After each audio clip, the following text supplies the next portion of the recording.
We lost a true Hollywood icon this week. Yeah. Val Kilmer died on April 1st 65 years old. due to complications from pneumonia. And it feels right to spend some time kind of remembering him and remembering what he gave us. Absolutely. A legacy of incredible performances, this blend of strength and a kind of surprising vulnerability. You always knew when Val Kilmer was on the screen. Yeah. Such a commanding presence. Absolutely. And we're going to take a deep dive for you into his life and his art. So let's start at the beginning. Okay. Born December 31st, 1959 in Los Angeles, California. It seems like he was into acting from a very early age. And then he did something pretty extraordinary in his early years, having to do with his education. Right. So his passion led him to Juilliard. He was accepted into the drama division there and was the youngest student ever admitted. Think about that. Wow. Yeah, I mean, to be that young, that talented, that dedicated already, I mean, that's incredible. Yeah. It really does seem like his path was set from an early age. And then, of course, 1986, Top Gun. Top Gun, it's a total game changer for him. His role as Lieutenant Tom Iceman Kazansky, a film that really put him on the map. And not just the film, the character became iconic. Right. You could see why his portrayal resonated with audiences. So cool and confident. So cool. And one role can have such a huge impact, made him one of the most in-demand actors of his generation. But the interesting thing is he didn't stay in that lane. Yeah. He showed that he was much more versatile than that. You can tell that he was committed to his craft. Oh. He wasn't just reading lines. He was becoming these characters in ways that, sometimes were pretty transformative. Yeah, and we're going to talk about some of these roles that he played. I mean, you think about him as Jim Morrison in The Doors. Yeah. That wasn't just an imitation. I mean, it was like he channeled Morrison. People have said it was hauntingly accurate. He was able to really get, not only the physicality, but, that raw energy. Yeah. And even like the inner turmoil. It was captivating and a little unsettling. Yeah. Then you have Doc Holliday in Tombstone. I mean, totally different. Oh, Doc Holliday. That's such a fan favorite. Right. That dry wit and kind of that underlying toughness. Yeah. And the way he kind of faced danger with this almost like casual cool. Yes, exactly. And it really, I think, shows his range as an actor. Yeah. To be able to go from like the intensity of Morrison to this like dry humor and quiet strength of Holliday. Yeah. I mean, it's incredible. And then you have his interpretation of Batman in Batman Forever. Yeah. What did you think about that? I mean, I thought it was a different take on Batman. And, he brought this brooding quality to it. Yes. Really introspective. It wasn't just the action hero. He was able to show, the inner struggle. Right. Really psychological. Right. So you're seeing another side of this icon. And then just a year later, you have him in Heat. Right. Holding his own, with De Niro, Pacino. Right. I mean, that says a lot right there. In a movie filled with such powerhouse performances, he was right there. Yeah. Completely holding his own. And he made what, over 50 films? Over 50 films. I mean, that's incredible. Such dedication. But it makes his later struggles, it makes them even more poignant, I think. Absolutely. Yeah.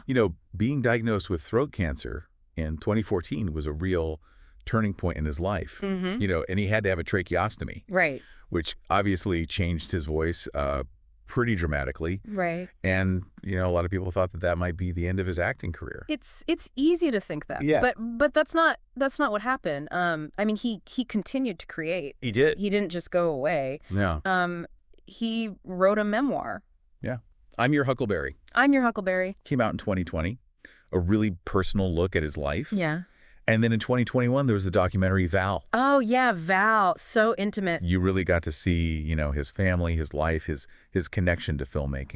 Such a moving film. And then he comes back as Iceman in 2022 in Top Gun. Maverick. Maverick. I mean, what a moment. What a moment. I think what was so powerful about that, don't you think, was the way that they took his real life voice condition and wrote it into the character. Right. Yeah, it wasn't, ignoring it. Right. It was part of the story. Yeah. It was just so so authentic and powerful. A beautiful, beautiful moment. You know, as we think about all of this and all of the incredible things that he gave to the world, I think we should spend a little time on some vocabulary words that really kind of sum up his journey and his influence. Okay, I like that. Let's do it. Yeah. I mean, the first word that comes to mind is, icon. Yeah. And we've used it, but it's so fitting. I mean, someone famous and admired for excellence. Right. Val Kilmer, without a doubt, became an icon after Top Gun. Yeah. I mean, that performance just solidified his place in pop culture. But like we said, he wasn't just, a one-trick pony. He was versatile. Absolutely. Yeah. Versatile. And we know that means being able to adapt to many different roles and situations. And he was. Rock star to gunslinger. I mean, just amazing range. And after he had those health challenges, Mm-hmm. he made a real comeback. A comeback, which of course is a return to success after a setback. Yeah. I mean, Top Gun, Maverick was a huge comeback, and it showed how much he still loved acting, despite everything he had been through. And in his memoir, we really got to see his life and his perspective. A memoir being a written account of someone's life. Right. Your Huckleberry, like you said, it was his own thoughts, his reflections, his memories, and you could really get a better sense of, the person behind those famous roles. Yeah. And I think you could say that he left a real legacy. Yes. Legacy, something left behind to be remembered. And his legacy, I mean, it's unforgettable performances. It's artistry. Mm-hmm. It's overcoming, pretty big obstacles. Something he wrote in his memoir really stuck with me. Okay. He wrote, "I have behaved like a famous person my whole life. Even as a little boy, I knew somehow I was destined for fame. But the truth is, I just wanted to be seen."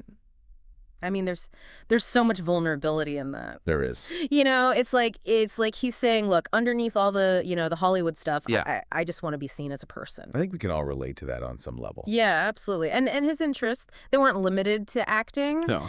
He was really into art and poetry and spirituality. And I think those things, they really informed his work. You can see it. You can see how they all weave together. Yeah. And he wasn't afraid to use his experiences, to help others. He was very supportive of young artists. He was really open about his struggles with fame and with illness. Absolutely. He used his platform, to encourage people to be resilient, Yeah. to be authentic, Yeah. and to be okay with being vulnerable, which a lot of people found inspiring. Yeah. And even as his physical abilities changed, he kept creating. Right. He started to focus more on painting, Yes. performance art, and I think that really shows how strong his spirit was. It does. It shows that creativity, doesn't have any limits. It can change. It can adapt. Yeah. And his desire to keep sharing his vision. Yeah. I mean, that's an example of perseverance if I've ever seen one. I think that's a great way to put it. He was so much more than just a movie star. Mm-hmm. He was a storyteller. He was an artist.